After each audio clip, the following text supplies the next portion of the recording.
Hello viewers, welcome செய்யறேன் அக்மல் ஃபுட்க்கு.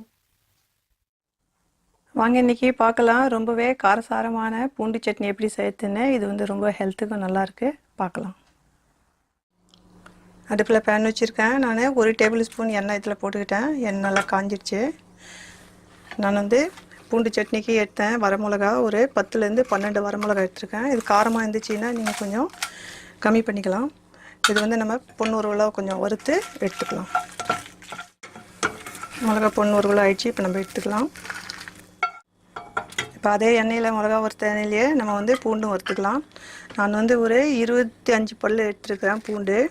இந்த பூண்டு வந்து கொஞ்சம் பெருசா இருந்துச்சுன்னா நான் வந்து கட் பண்ணிட்டேன் பாதியா. இதுவும் நம்ம வந்து பொன்னுருவலா வறுத்துக்கலாம். இதில் வந்து நான் சின்ன வெங்காயம் வந்து ஒரு 6 வெங்காயம் எடுத்துருக்கேன். இது நான் வந்து 2 கட் பண்ணிக்கிட்டேன். இப்போ இதுவும் இதிலே நம்ம போட்டுக்கலாம். இது நல்லா நம்ம பொன்னுருவல் வர வரைக்கும் நல்லா நம்ம இது வந்து வறுத்துக்கணும். இப்போ இது வந்து நம்ம இதில் போட்டு கொஞ்சம் கூலாகிற வரைக்கும் நம்ம வெயிட் பண்ணிக்கலாம். நான் வந்து புளி எடுத்துருக்கிறேன் ஒரு எலுமிச்சங்காய் சைஸில் பாதி அளவுக்கு. இது நம்ம இதில் வந்து போட்டு நல்லா நம்ம வந்து மைய அரைச்சிக்கலாம். நான் பேன் வச்சுருக்கேன். முதல்ல நம்ம வதக்கின அதே பேன்லேயே நான் வந்து இப்போ இந்த நல்லெண்ணெய் போடுறேன். இது நல்லெண்ணெய் வந்து ரொம்பவே நல்லாயிருக்கும் இந்த சட்னிக்கு. நான் ஒரு 4 டேபிள் ஸ்பூன் போடுறேன். உங்களுக்கு எவ்வளோ தேவையோ நீங்கள் சேர்த்துங்க. எண்ணெய் சூடாகிற வரைக்கும் நம்ம வெயிட் பண்ணலாம். எண்ணெய் நல்லா சூடாயிடுச்சு.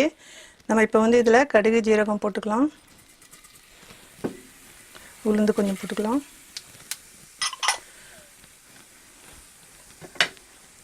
இதில் வந்து நம்ம கொஞ்சமாக வந்து கருவேப்பிலையும் போட்டுக்கலாம். மீடியம் ஃப்ளேமில் வைங்க. இப்போ இந்த சட்னி இதில் நம்ம போட்டு கொஞ்சம் நேரத்துக்கு இதுக்கு வதக்கலாம். இந்த பெருங்காயம் ஒரு 2 பிஞ்ச் போட்டுக்கலாம். நம்ம நடுவில் கொஞ்சம் நேரத்துக்கு இதை கிண்டி கொடுக்கணும். அடி பிடிக்கக்கூடாது. நம்ம இந்த சட்னிக்கு நல்லா வதக்கிட்டோம். எண்ணெய் நல்லா பிரிஞ்சு வந்துச்சு பாருங்கள். இந்த சட்னி மீடியம் ஃப்ளேம்லேயே வச்சு நல்லா வதக்கணும். இப்போ இது வந்து நம்ம டிஷ் அவுட் பண்ணிடலாம். சால்ட்டு தேவையான அளவுக்கு போட்டுங்க.